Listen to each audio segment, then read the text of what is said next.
السلام عليكم ورحمة الله وبركاته. تعالوا يا حبايبي كده شوفوا هنعمل ايه النهاردة. صلي على الحبيب قلبك يطيب. دي بقى يا جماعة كانت اهالينا بتقول عليها بسبوسة بالدقيق الذرة. مش عارفة انتوا بقى بتقولوا عليها ايه. بصوا 4 حبايات بيضة همت بدرجة حرارة الغرفة. 2 باكت فانيليا. كيس ونص بيكنج باودر تاج الملوك. طبعا مج سمنة على زيت كده يا حبايبي عشان نعومة برضك. مج ونص سكر بالكوباية دي، طبعا الكوباية هي نفس المعيارية كلها. طبعا 1 لبن اهو، كوب لبن. طبعا عصير برتقال، علبتين زبادي. تعالوا بقى نشوف هنحط ايه قبل ايه. اهو نسمي بالله يا جماعة. طبعا دول ال4 بيضات اهو. طبعا 2 باكت فانيليا اهو يا حبايبي. نحط طبعا كوبايه ونص سكر اهو. النص اهو يا حبايبي اهو. كوبايه العصير البرتقال اهو يا حبايبي.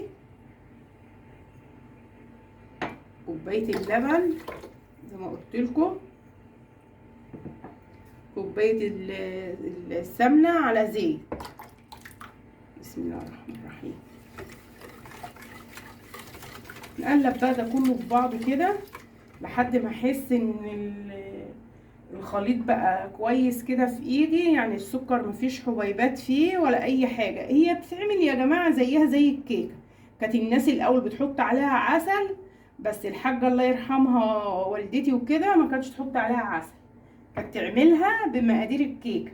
بس ايه، بتزود حبه البيكنج باودر، لان الدقيق الذره بيبقى تقيل شويه يا جماعه غير الدقيق الزيرو اهو. طبعا دي 2 علبة زبادي كده اهو. بسم الله الرحمن الرحيم اهو يا حبايبي. كده اتضرب السكر مع مع البرتقال مع اللبن مع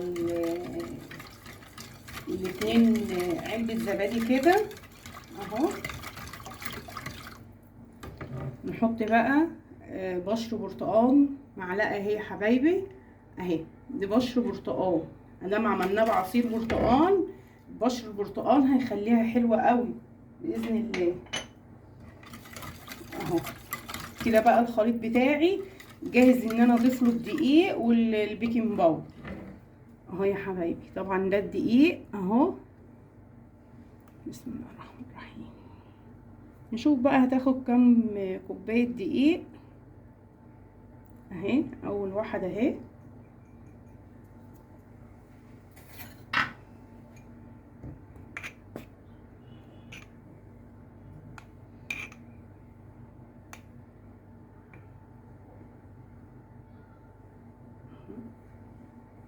دي تاني واحده.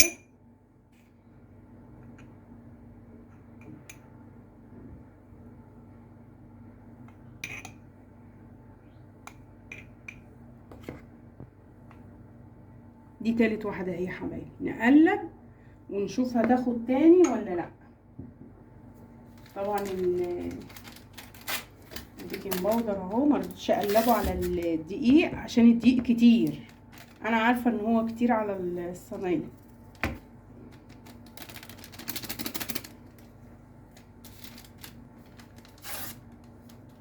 طبعا ده هناخد نصه اهو يا حبايبي اهو. ده كده كفايه.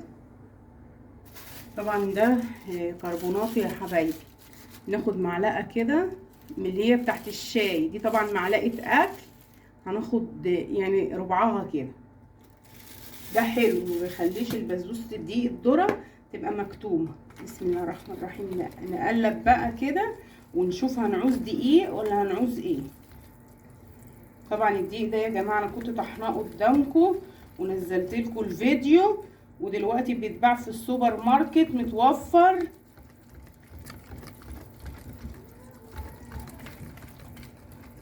حبايبي كده بعد ما اتعجنت كويس جدا بصوا اهي.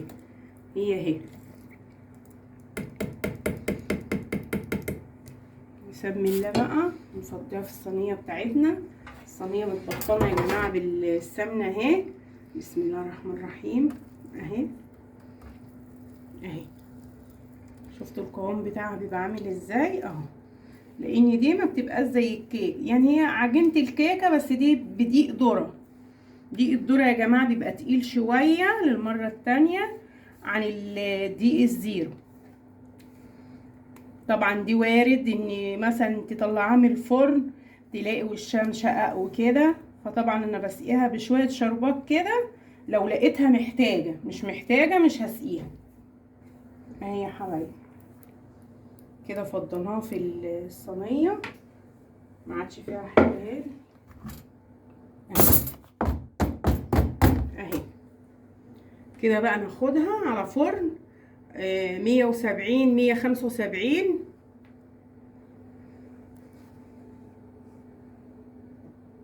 اهي يا حبايبي. احطها بقى في الفرن اهو.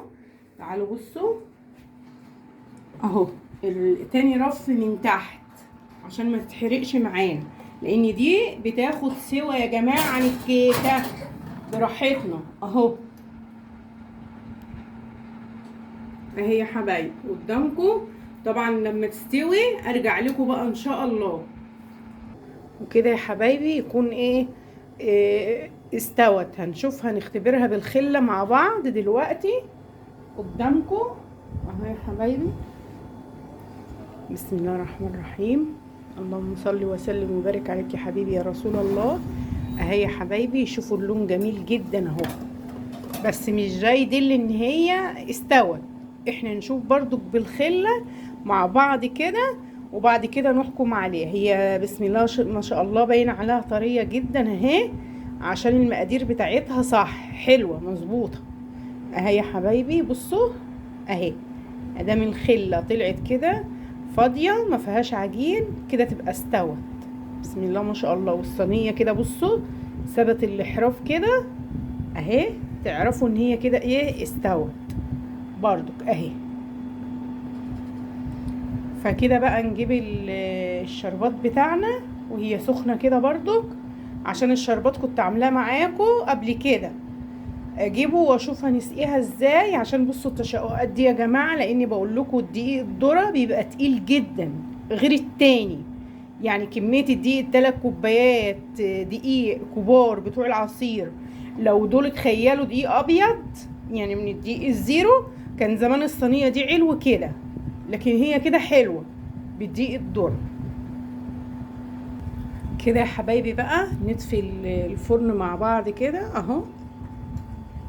كده اتطفى.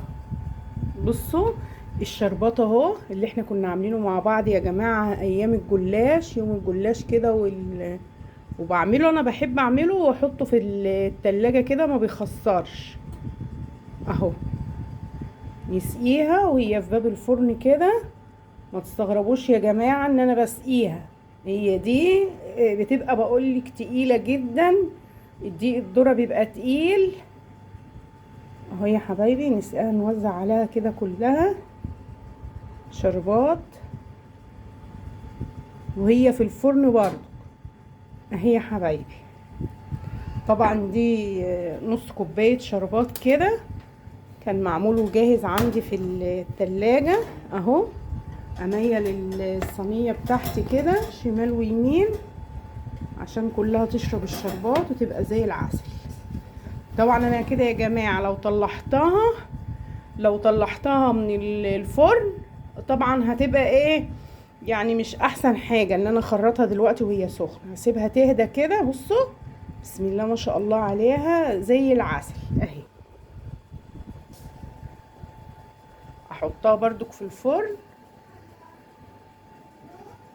او نسيبها تهدى بره مش هيجرى لها حاجه اهي يا حبايبي. كده طلعتها بره تهدى بس كده شويه وارجع لكم بقى لما اجي اقطعها ان شاء الله. اهي يا حبايبي بعد ما خلصت هنقطعها اهي مع بعض.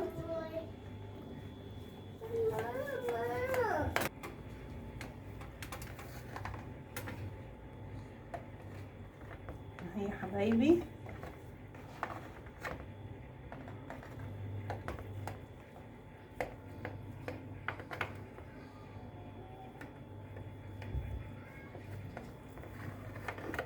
الله ما شاء الله، حاجه زي العسل. بصوا طريه ازاي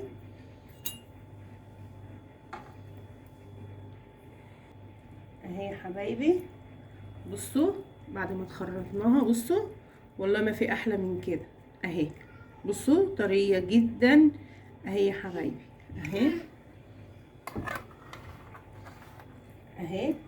بصوا حاجه كده زي العسل، زي ما الكتابي. بسم الله ما شاء الله عليها، حاجه زي العسل، وايدك هي اللي عاملاها لولادك. بصوا بصوا الجمال والحلاوه، اللي يشوفها يقول كيكه ما يقولش بسبوسه دقيق ذره. هاي يا حبايبي طبعا دي لو كنا حطينا لها عسل، بصوا دي طبعا لو كنا حطينا لها عسل اسمر كانت هتبقى سمره. بصوا السوا بتاعها، السوا بتاعها جميل جدا اهو. اهي يا حبايبي الصينيه قدامكم اهي، مع كوبايه شاي بنعناع اهي. مفيش احلى من كده بقى اهو. طبعا يا جماعه انا عجبكم الفيديو، ما تنسوش اللايك والشير، وتكتبوا لي في الكومنتات بتاعتكم الحلوه. والسلام عليكم ورحمه الله وبركاته. نسيبكم في امن الله ورعايته.